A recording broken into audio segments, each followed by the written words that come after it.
parimet të vendimet përmbarimore që kanë ardhur nga kjo kontratë. Siç e dini, kjo është kontratë ilegale dhe ne nuk kemi drejt që ta paguajmë. Përveç se kur vinë me vendime përmbarimore.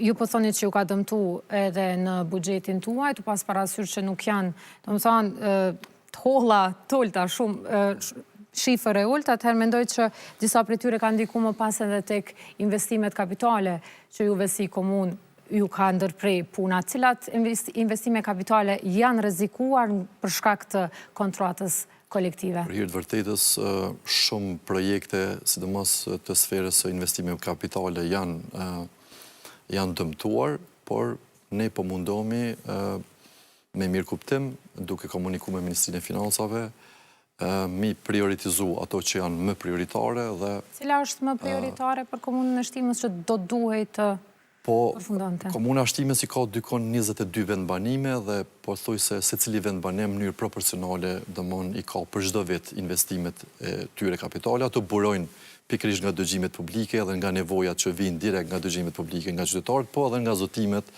që i kemi dhënë që në krye të radhës.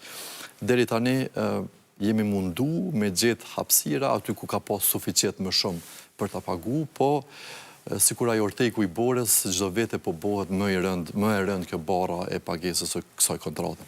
Po shpresojmë që në të ardhmen do të gjendet një zgjidhje për të gjitha komunat, për të gjithë territorin.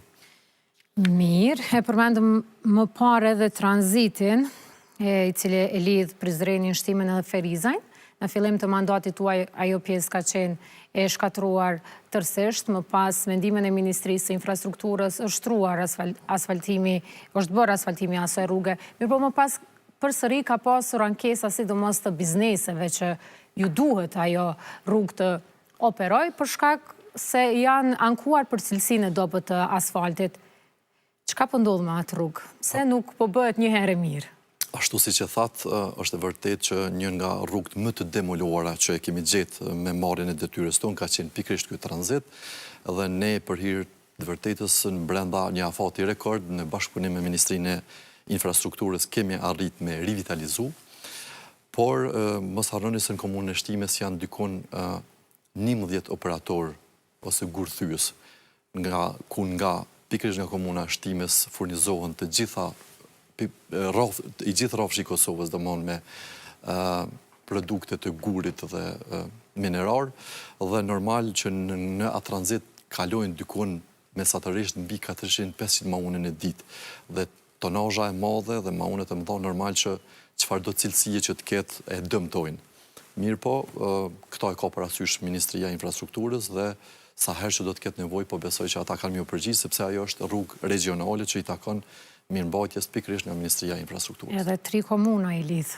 Kjo është mandej një udhë kryq sepse vetë pozita gjeostrategjike e komunës Shtimës është diku në mes të hartës dhe prandaj edhe e ka këtë barrën e peshës edhe për të dëmtuar shpesh. E pse nuk keni arritë që me bë kyçe në autostradën Ibrahim Rugova përmes aksit rrugor Duhul edhe Lipjan?